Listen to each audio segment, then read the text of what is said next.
morning and thank you for joining our daily outlook. And today we'll cover the changes in the dollar-yen pair. Greg will be sharing insights from our trading desk. The dollar-yen pair has gained 0.2% in the last session. The ROC turned positive. Bitcoin has gained 3.3% in the last session. The RSI has transitioned sharply into the positive zone.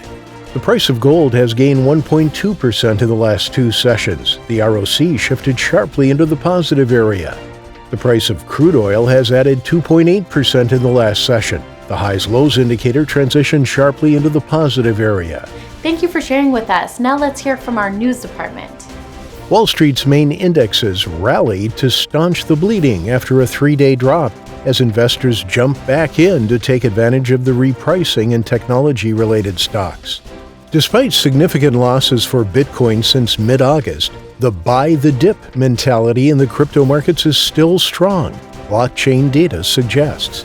The U.S. dollar was a notable recipient of safe haven inflows, the U.S. dollar index jumping by 0.50%, closing on daily resistance at 93.50. Thank you. Now let's hear today's most important economic events.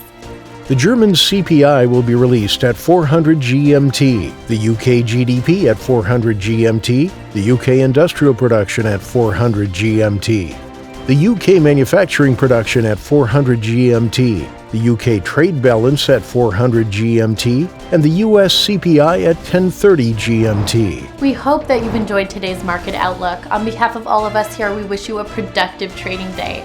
Be sure to join our next review for the latest news and events from the financial markets.